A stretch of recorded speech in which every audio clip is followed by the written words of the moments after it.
population is rapidly growing every decade. At an average growth of 82 million people per year, the demand for resources like food and water increase every day. According to research made by the Food and Agriculture Organization of the United Nations, the demand has largely been biased towards greater food varieties like meat, eggs, milk, cereal over the past decade. In an effort to match this demand, livestock farmers are continuously looking for the ultimate animal, one that grows faster, converts food to meat better, carries more meat in valuable areas, and has a better temperament for ease of handling.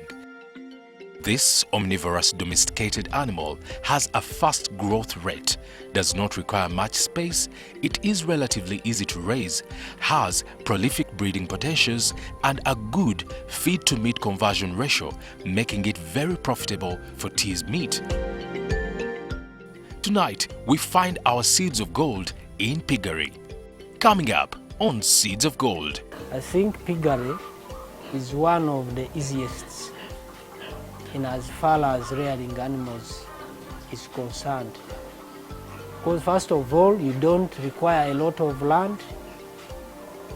If you want multiplication, a pig can produce twice a year, and within a very short period of time, you had a very big farm. If you want the market for pigs, you can't exploit it. It is readily available.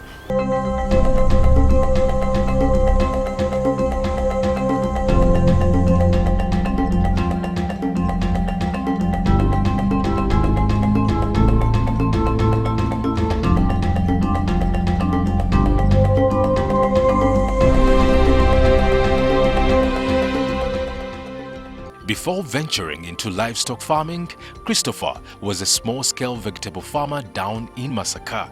In his free time, he would offer to party time on well-established farmers' farms. From this, not only did he learn about the potential in pig rearing, he developed a liking for the venture. In the early 2000s, Katama Christopher made his first investment in piggery. I was always hearing about people rearing pigs, and having been staying at my brother's place, I had no much activity that I was doing. For him, he was rearing chicken, and I sort of an idea, how about if I buy some few pigs and I start feeding them? I started with one pig. I had no money. I had to use local available materials to construct a house for the pigs. What I did was to get some few poles. I constructed the house in the form of a katandalo for one pig. Then after a few months, I had to add two. But surprisingly enough, you see, if you want to rear pigs, if you have pigs of a big breed, in less than a year, I had over 20 pigs. Because one pig can produce up to 10 pigs. My brother had constructed a chicken house whereby the droppings were just getting out and falling on the ground. So I used to feed my pigs on the chicken droppings. However, they are not balanced, but that's what I was doing because I had no money to buy the feeds. Like the following year, I had 40. If I am to tell you how many pigs I've sold, I can't even recall the number. Right now, if I had not sold, I would be in tens of thousands. But because I do sell, I remain with a manageable number to my capacity, currently, which is 80. After 3 years in the business, rising from 3 pigs to 80 pigs, Katama takes us through the important stages of production for any starting piggery farmer. When starting out, Christopher focused on the structure, feeding, hygiene, and breeding, as he explains, each one of them starting with the structure. if you are just beginning, you may not have the capital to measure up to the required standards. I usually recommend use the locally available materials. If you get capital, then you can advance to more scientific standards. First of all, you have to move around. I went to Villa, and there was a certain father who took me around where they had a pig house. I looked at it, but by the time I came back, I had an idea in my mind. First of all, I had to look at the resources I had and what I want to build. Look into your environment. See what you can use. See what you can effectively use and get a result. The quality of feed will determine the qualities of meat produced from these animals if all other conditions are well maintained. We now take a closer look at an expert's opinion of what quality of feeds for the pigs should contain. The biggest mistake is that feed price determines the biggest part of the feed profit.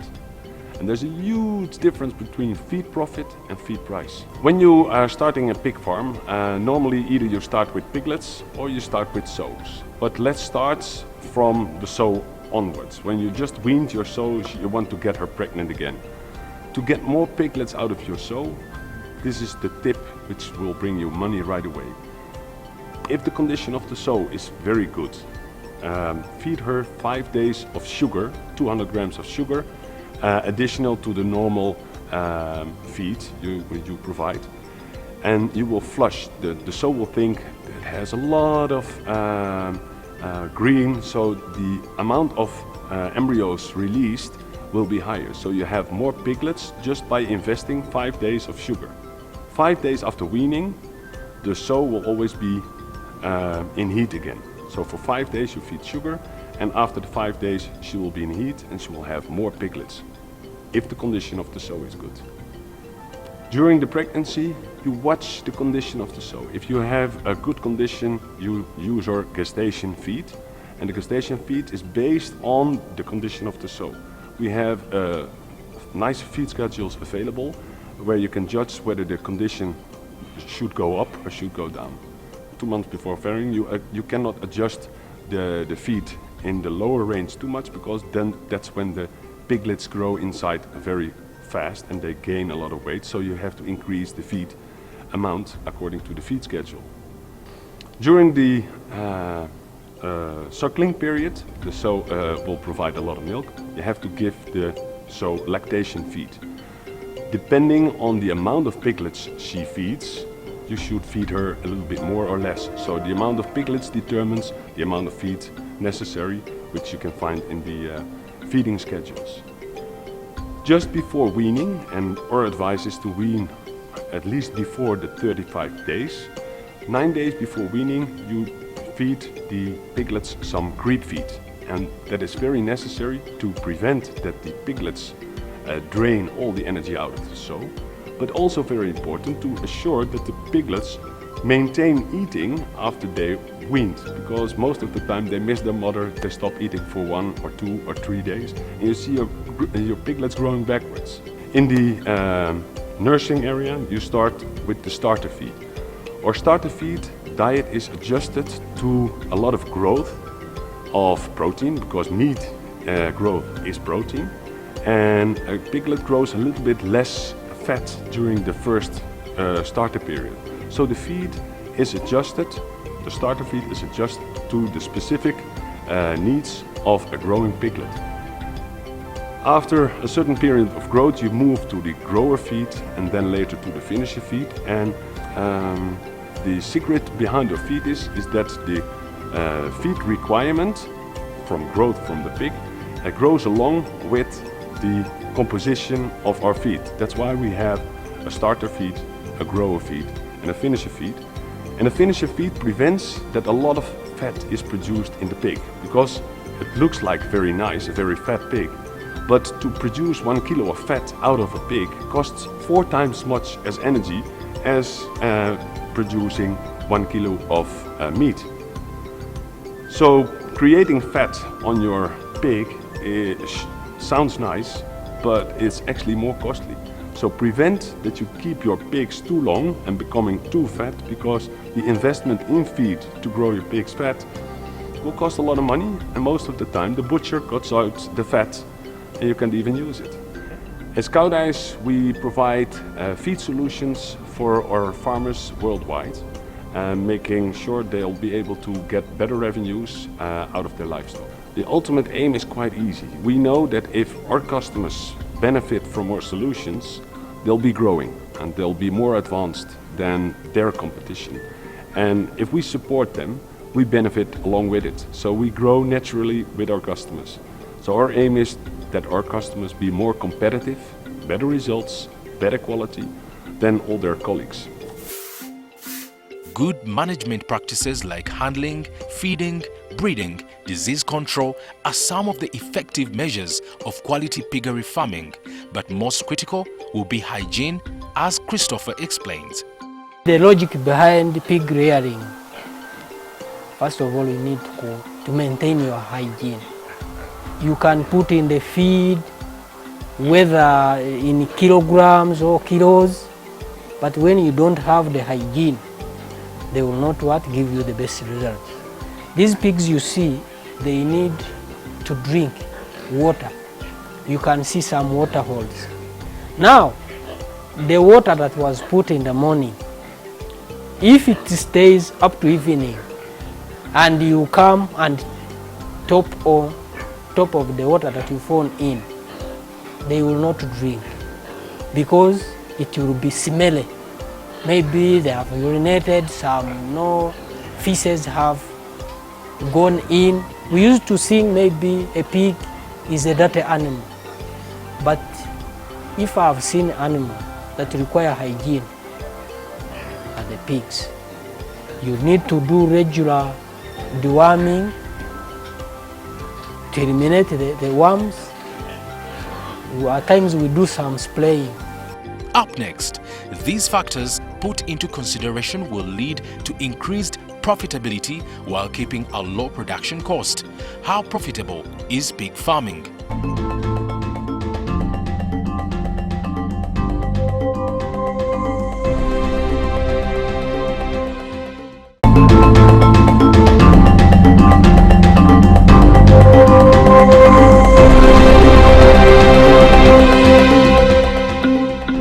Pork is said to be the most widely consumed meat in the world. The value of trade in pig products around the world runs into billions of dollars every year. Christopher decided to join the entrepreneurs that supply this demand and doesn't regret the decision. He defines it as a hobby that earns him money better than any other animal he could have chosen. As a job that he envies a lot, Christopher Katama takes us through the dailies on his piggery. When you wake up in the morning, first of all, you must clean all the dung for the night, then feed them. There is one step that I usually miss. Like during the midday, you are supposed to clean again. So the pig house is supposed to be free of dung, free of any dirt. In the evening, they clean again and feed them. I normally feed them twice a day. And maybe different farmers have different ways of feeding. You can go to Kenya and they tell you, me I feed once. You can go somewhere, someone tells you I feed 3 times, but me I do it just 2 times. They are animals, but I consider them as my friends. How often do I eat? Because I need breakfast. At the same time, I need what? I need supper. But that food has to be what? Calculated. You don't just bring the feed and pour in like that. I normally measure it like this. 2 cups in the morning, 2 cups in the evening. We use maize bland, fish, you have to mix in bones, salt, soya. When you feed, you know, you have to give them water. Even if you give quality feed like what, and you don't give them the water, then you want to get anything. Because even the feed will not be consumed. Because if you put there the feed, it will feed and it will feel thirsty, go to drink, come back and feed. If you don't put there water, you will find it will eat, but it will eat just a small bit of it, go back and what? And rest when it is not satisfied. You feed in the morning and in the evening. Water, you put as much as it can consume. There are those who have modern farms. They have nipples. Whenever it feels thirsty, it will go there and drink. But for the start or any beginner, if you have this one, put the water as much as it can consume. Breeding is one way to ensure continued animal production, improved adaptability to disease immunity, climate change, and other desirable traits. Here is what you need to know about breeding pigs. We have the breeds, where we have Canberra, we have large white, we have Yorkshire, you can name them. But I think I would recommend the best would be Canberra, because most of the time we rear pigs for pork purposes. For Canberra, it has less fatty kind of layer, so most of the body is meat, which I think is everyone should be aiming at. For the breeds, you have the mother. What we normally do is that we go around and look for is it called a boa? A he one. Once it is old, or it has produced and the piglets are of maybe serving stage, it's better that you change the what? The boa, to avoid inbreeding. If you do inbreeding, then the breed will be spoiled. As you entered in within this house, you heard a male making a noise. It will always sense that this one is ready. You will see swelling of the vulvas behind. You will see it mounting others. You will see it being restless. And once you have been in piggery for some time, you can tell that this one is what? Is ready. So now, after, we call it mating, the gestation period of a pig is 3 months, 3 weeks, 3 days. With pig farming, it's very important efficiency, because you put in a lot of money before you can get your money out of it. Making sure that everything you do is very efficient. Using your sows very efficient, meaning have a lot of piglets per sow per year, making the costs per sow per year also lower.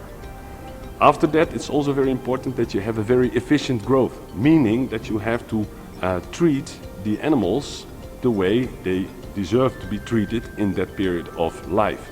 That means that your piglets need to feed high quality feed using, for example, a creep feed and a high quality starter feed, otherwise your piglets grow backwards after weaning.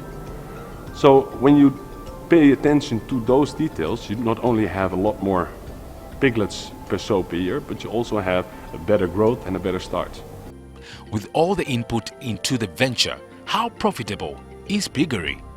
Anyway, I normally compare like pig farming with cattle farming, and just simple.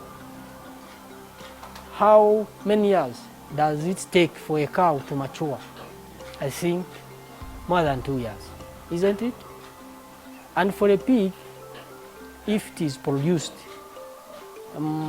well fed, within a period of 6 to 8 months, it is ready to produce. And once it produces, if it is of a good breed, you will have, for the start, 6 to 10 piglets. Usually we sell a piglet at around 70 minimum, but there are those who can even sell up to 200 with just one piglet like that. And in piggery, like selling these ones for slaughter, at times you don't make money. You make money by selling piglets. And if these piglets are not good looking, then again you will not sell. So anyone out there, it's not a matter of having 80 like I do have. You can have the 3. Feed them very well, maintain the good hygiene. I'm sure they will give you the what? The piglets. Once you get the piglets and the good piglets are nice looking, you're already in what? In a business. Statistics show that 36% of meat eaten by humans annually is pork, followed by poultry 35% and cattle 22%. You too can tap into this market if only you start. Next week on Seeds of Gold.